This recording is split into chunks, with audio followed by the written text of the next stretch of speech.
Hidup selalu memiliki kejutan, bisa berupa kegembiraan, bisa juga kesedihan, dan terkadang membawa keajaiban yang tidak dapat diharapkan oleh siapapun. Ada cerita yang sepertinya hanya ada dalam dongeng, namun terjadi di kehidupan nyata, menyentuh hati setiap orang yang mendengarnya.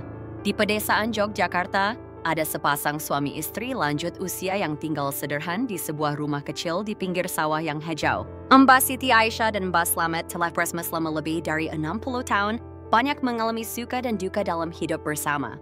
Mereka tidak kaya dan tidak mempunyai kedudukan yang tinggi, namun mereka mempunyai keluarga, sesuatu yang selalu mereka banggakan. 10 anak dewasa, masing-masing memiliki kehidupannya sendiri, ada yang PNS, ada yang pedagang, ada yang bekerja jauh. Kehidupan berlalu dengan damai hingga suatu hari badai menerjang keluarga mereka. Semua bermula ketika Rina, putri bungsu mereka, jatuh cinta pada seorang laki-laki bernama Bayu. Bayu tidak memiliki pekerjaan tetap, impulsif, dan sering melakukan hal-hal buruk. Meski berkali-kali diingatkan, Mbak Siti tetap melihat putrinya semakin tenggelam dalam hubungan tersebut. Baik dia maupun suaminya berusaha menasihati, namun semakin mereka menasihati, Rina semakin keras kepala. Suatu hari ketika dia tidak tahan dengan tekanan dari keluarganya, dia memutuskan untuk meninggalkan rumah untuk mengikuti Bayu, membawa serta semua harapannya untuk masa depan yang dia yakini akan lebih bahagia. Pada hari kepergian Rina, suasana di dalam rumah menjadi lebih berat dari sebelumnya. Mbak Siti duduk di kusen pintu sambil memandang jauh ke jalan tanah merah tempat putrinya menghilang. Dia tidak mengatakan sepatah kata pun, tapi semua orang tahu hatinya sakit. Dan dia mesti memiliki keyakinan rapuh bahwa suatu hari putrinya akan kembali. Sementara kepedihan terhadap Rina belum juga reda, kabar mengejutkan lainnya kembali terjadi. Mbak Siti mengetahui dirinya hamil. Pada usia 80 tahun, kedengarannya tidak masuk akal. Awalnya dia mengira tubuhnya hanya berubah karena usia, namun lambat laun. Tanda-tandanya menjadi lebih jelas dan dia tidak bisa menyangkalnya. Ketika dia pergi ke dokter, hasilnya mengejutkan semua orang. Dia sebenarnya membawa kehidupan kecil di dalam dirinya. Berita ini merupakan sebuah gempa bumi bagi keluarga tersebut. Jika biasanya seorang ibu hamil akan disambut dengan gembira, maka di sini yang terjadi justru sebaliknya. Anak-anak Mbak Siti tidak merasakan kegembiraan melainkan rasa cemas dan takut. Mereka khawatir jika kabar ini tersiar, kehormatan keluarga akan terkena dampak serius. Bagaimana seorang wanita berusia 80 tahun bisa hamil? Bagaimana mereka bisa menjelaskan hal ini kepada teman, kolega, tetangga? Pertanyaan-pertanyaan ini terus menghantui pikiran mereka. Budi, anak sulung, lah yang bereaksi paling keras. Ia semula seorang PNS yang mempunyai kedudukan di masyarakat, selalu fokus pada citra dirinya dan keluarganya. Saat mendengar ibunya hamil, dia tidak bisa menyembunyikan amarahnya. Dia memanggil semua saudara laki-laki dan perempuannya bersama-sama, nadanya penuh ketegangan. Apakah kamu mengerti betapa seriusnya hal ini? Jika orang mengetahuinya, kita akan ditertawakan. Bagaimana kita bisa melihat wajah orang lain? Anak-anak lain juga mulai berbisik. Mereka tidak tahu bagaimana menghadapi hal ini. Ada yang khawatir, ada yang marah, tapi sama sekali tidak ada yang melihat ini sebagai keajaiban. Di mata mereka, ini memalukan, sesuatu yang harus mereka sembunyikan bagaimanapun caranya. Namun Mbak Siti berbeda. Dia tidak peduli dengan gosip, tidak takut dihakimi. Dia hanya tahu bahwa di dalam tubuh tua ini ada kehidupan yang berkembang dari hari ke hari. Baginya, itu adalah sebuah mukjizat, sebuah anugerah yang Tuhan berikan padanya ketika dia merasa hidupnya telah berakhir. Namun anak-anaknya tidak berpikir demikian. Saat perutnya membesar, mereka mulai merasa tidak terkendali. Mereka tidak bisa menyembunyikannya lagi dan itu membuat mereka takut. Pertengkaran pecah. Beberapa orang menyarankan agar dia meninggalkan desa untuk sementara. Bahkan ada yang berpikir untuk mengirimnya ke tempat asing untuk menghindari gosip. Budi yang selalu menganggap kehormatan lebih penting dari apapun, akhirnya mengambil keputusan yang kejam. Jika kamu menolak pergi, maka kami tidak bisa lagi menganggapmu sebagai ibu kami. Kami akan memutuskan hubungan kami, seolah-olah kami tidak pernah memiliki orang tua di dunia ini. Kata-kata itu bagaikan sebilah pisau yang menusuk tepat di hati Mbak Siti. Tapi dia tidak menangis. Dia hanya diam-diam memandangi setiap anak-anaknya, orang-orang yang dia lahirkan, merawat setiap makanan dan tidur, dan sekarang meninggalkannya karena ketakutan yang bersifat ilusi. Keesokan harinya, ketika hari baru mulai gelap, Mbak Siti dan Mbak Slamet diam-diam meninggalkan rumah yang mereka tinggali selama ini. Di tangan mereka hanya ada sedikit baju bekas dan sedikit tabungan. Mereka berjalan di malam hujan yang dingin, tidak tahu harus kemana. Dari jauh, lampu di dalam rumah masih menyala. Anak-anak mereka masih ada, namun pintunya tertutup selamanya.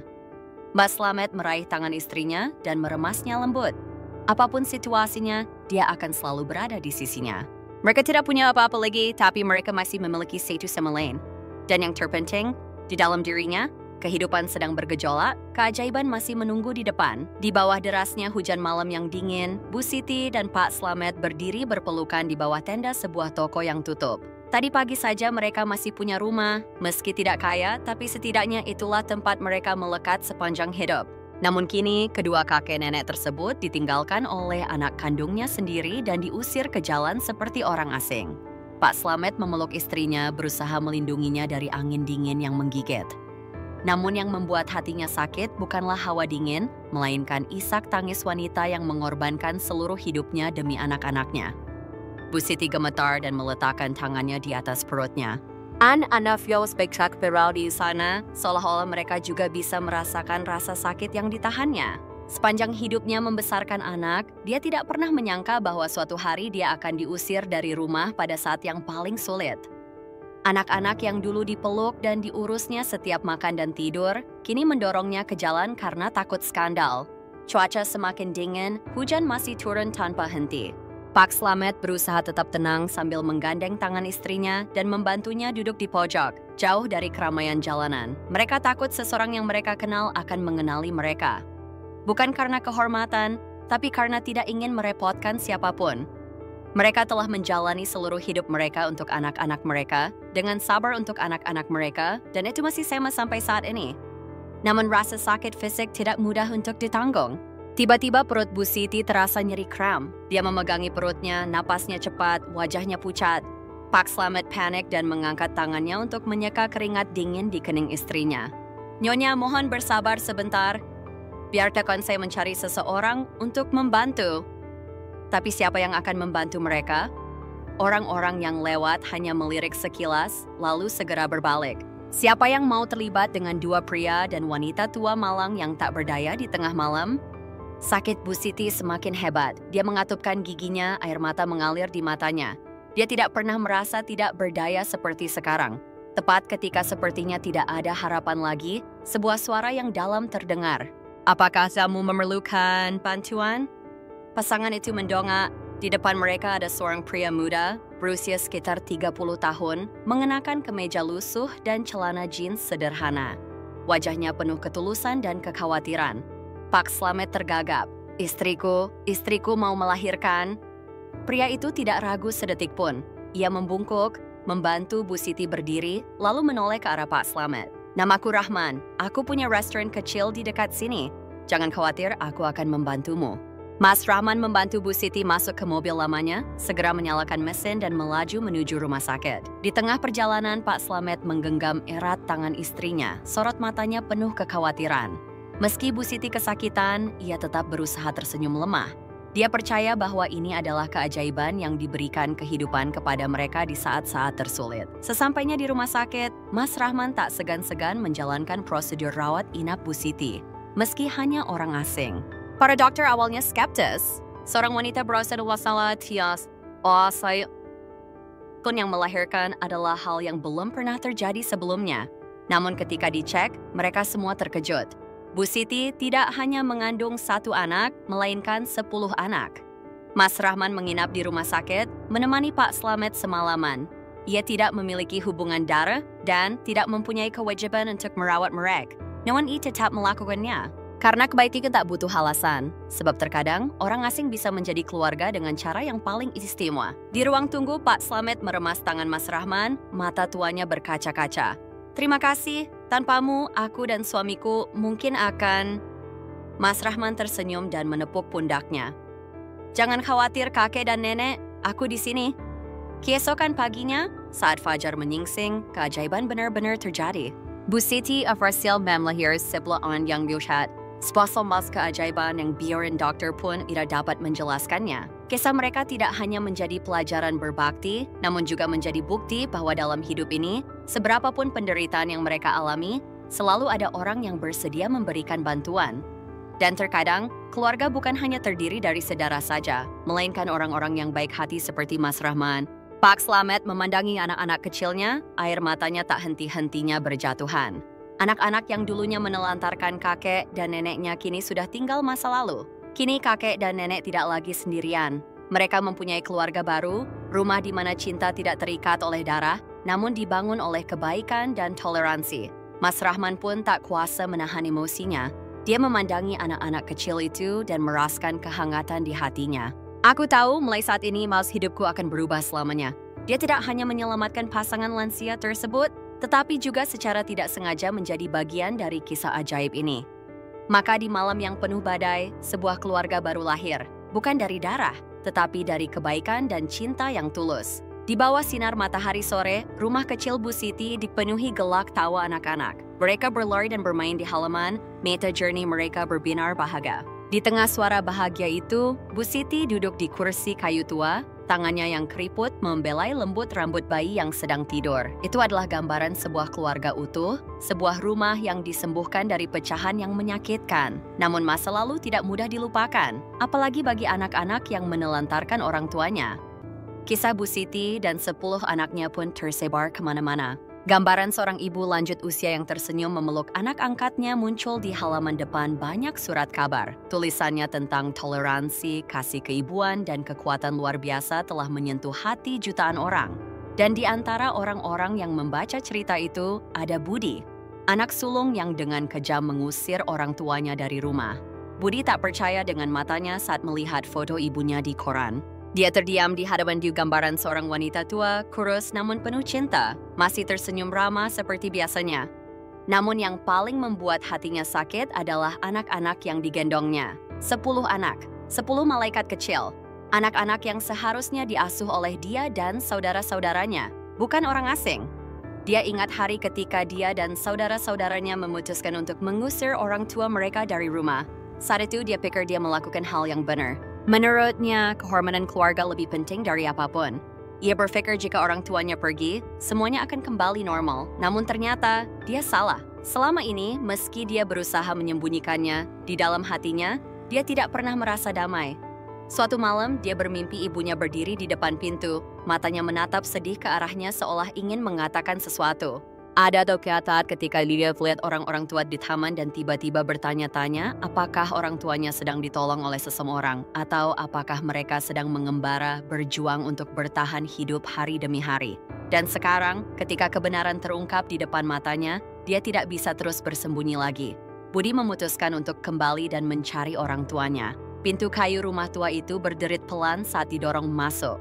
Di depannya Bu Siti sedang duduk di kursi, masih dengan tatapan mata yang lembut, masih dengan senyuman lembut itu. Namun saat tatapan matanya bertemu, Budi merasa hatinya hancur. Dia berlutut, air mata mengalir tak terkendali. Bu, aku salah. Aku terlalu egois, terlalu kejam. Mohon maafkan aku.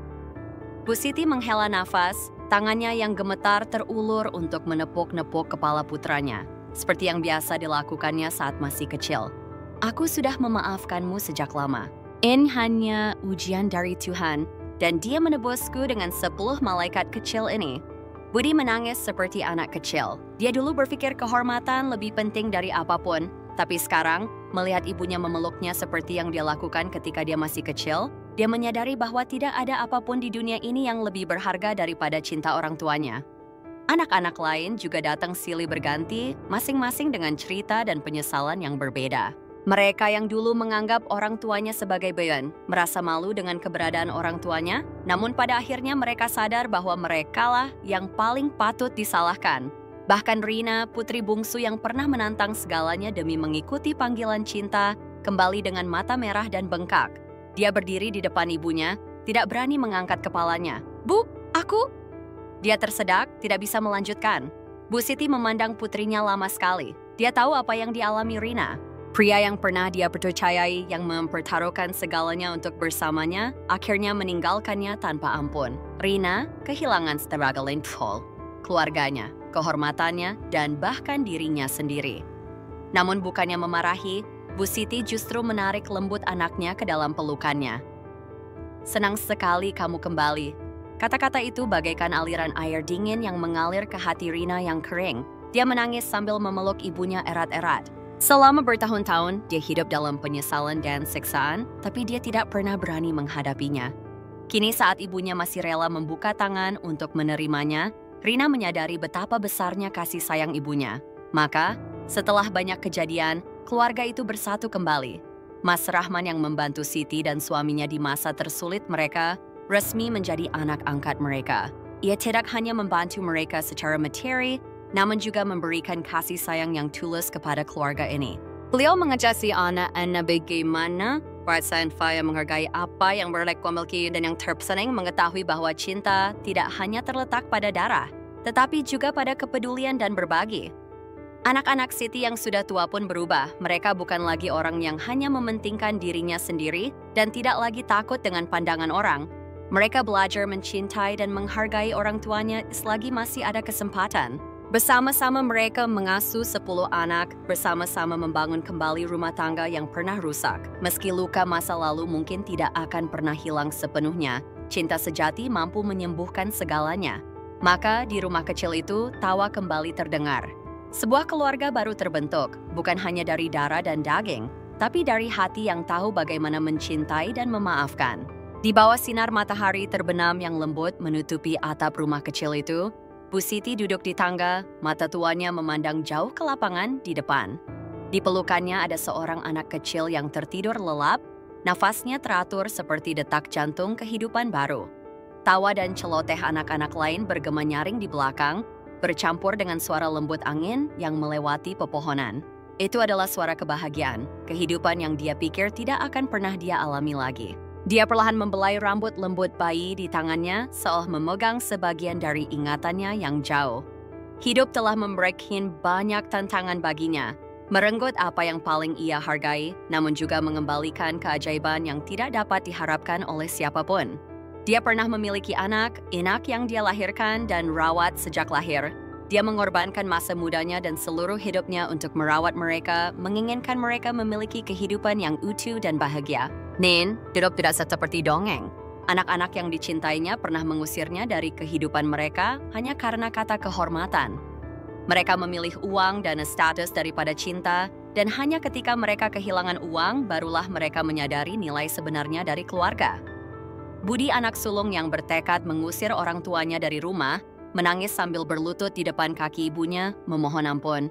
Anak-anak lain juga kembali satu demi satu, membawa penyesalan yang terlambat. Tapi dia tidak menyalahkan mereka. Dia memahami bahwa orang terkadang melakukan kesalahan, dan hanya ketika mereka terjatuh, barulah mereka benar-benar bertumbuh. Yang penting bukan apakah mereka melakukan kesalahan, tapi apakah mereka berani berdiri, menghadapi masa lalu, dan memperbaiki kesalahannya. Dia tidak lagi marah atau terluka lagi. Waktu telah membantunya mempelajari satu hal. Tantangan dalam hidup terkadang hanyalah cara untuk membantu orang menyadari nilai cinta yang sebenarnya. 10 anak dalam pelukannya adalah buktinya. Mereka bukan anak kandungnya, tapi mereka mencintainya dengan sepenuh hati. Mereka tidak memiliki hubungan darah dengannya, tetapi memanggilnya ibu dengan tulus dan hormat. Mereka datang kepadanya saat dia paling kesepian, dan dia mengabdikan seluruh cintanya untuk menebusnya. Melihat anak-anak bermain di halaman, dia tiba-tiba memikirkan sesuatu yang mungkin harus dipahami semua orang. Uang bisa didapat kembali, ketenaran bisa hilang dan ditemukan kembali, tapi orang tua hanya punya satu. Dia pernah punya anak, tapi kemudian kehilangan mereka. Dia juga berpikir dia telah kehilangan segalanya, tapi kemudian kehidupan membawa anak-anaknya yang lain, malaikat kecil yang membantunya menemukan makna hidup. Juga ada satu hal yang ingin dia sampaikan kepada semua orang, itu adalah menyayangi orang tuamu selagi kamu masih punya kesempatan. Jangan menunggu sampai mereka pergi untuk menyadari bahwa Anda pernah memiliki harta yang tak ternilai harganya dalam hidup Anda. Tantangan dapat menyakiti kita, namun terkadang tantangan juga merupakan anugerah yang luar biasa. Andai hari itu dia tidak diusir dari rumahnya, dia tidak akan bisa bertemu dengan Mas Rahman dan tidak akan bisa memiliki anak yang dicintainya seperti sekarang. Jika dia tidak mengalami penderitaan pada hari itu, dia tidak akan bisa sepenuhnya merasakan nilai toleransi dan pengampunan. Jadi, seberat apapun hidupmu, percayalah selalu bahwa masih ada hal-hal baik yang menunggu di depan. Kisah Bu Siti bukan hanya kisah seorang ibu saja, namun juga menjadi pembelajaran bagi kita semua. Jika kamu masih memiliki orang tua, kesayangi mereka setiap hari, habiskan waktu bersama mereka, dengarkan mereka, hargai setiap momen bersama mereka. Karena di dunia ini, tidak ada seorang pun yang mampu menggantikan orang tuamu. Senja berangsur-angsur turun, mewarnai seluruh langit menjadi kuning. Bu Siti masih duduk di sana sambil menggendong bayi sambil tersenyum. Baginya, ini adalah kebahagiaan. Kebahagiaan yang sederhana namun tak ternilai harganya.